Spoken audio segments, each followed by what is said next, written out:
आदरणीय अध्यक्ष महोदय जी,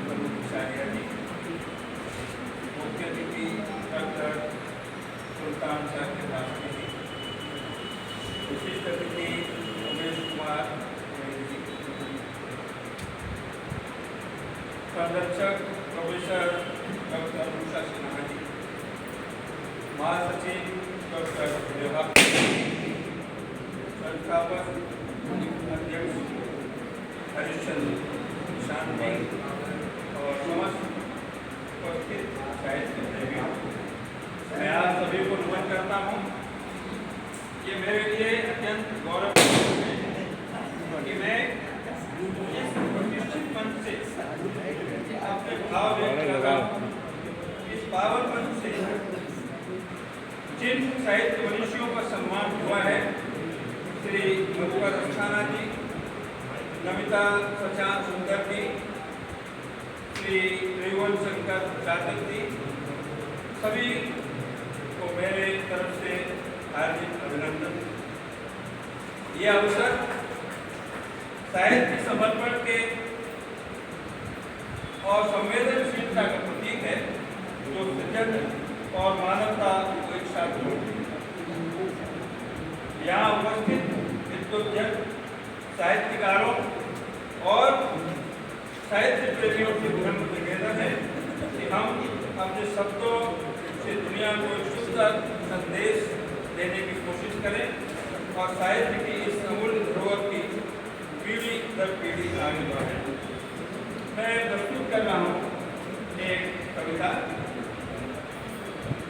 हम लोग सभी जिसके सिपाही थे, कलम के सिपाही थे। मेरी कविता का शीर्षक है कलम। ए कलम चिर संगिनी कवि,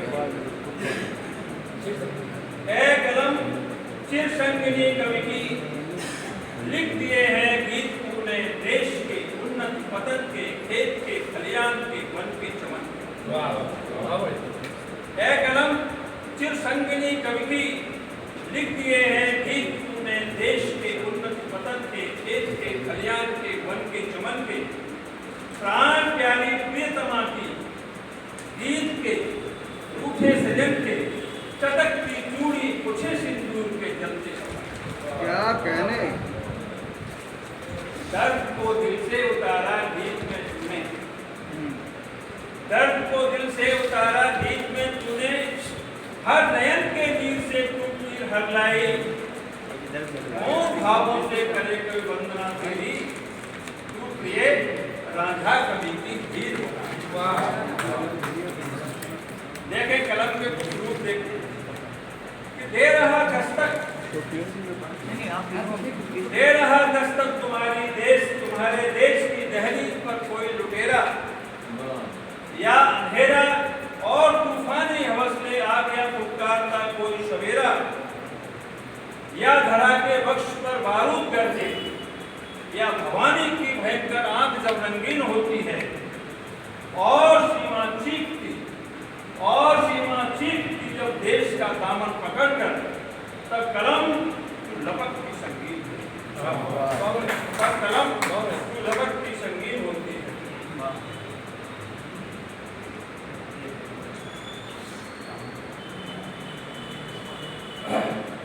जब धरा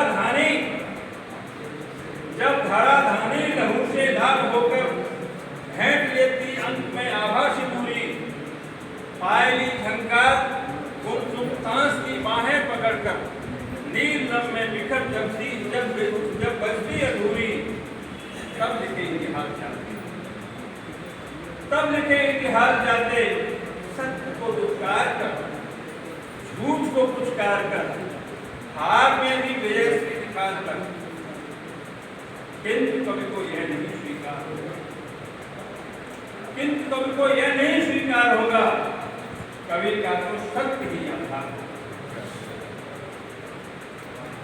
लिख सके होकर अभय हर बात, कवि आजाद होगा। लिख सके हर बात, अभय हर बात, कवि आजाद होता है। क्योंकि कवि का हाथ पाकर के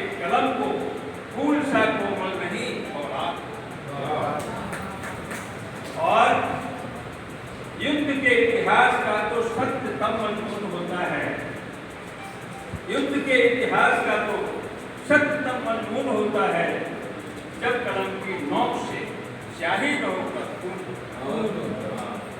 जब कलम की नोक में स्याही होकर खून होता है, जब चली तू हर हराती कड़कड़ाई घोर दम की शब्द माहें, तब दिशा से हर दिशा से चीख की चिंगार की फूटी कराहें, किंतु तुमने रस में बनकर और चपला सी मचलकर घोर को संदेश भेजा और ले आई लपट कर नील अंबर के भवन से चीर दिन कर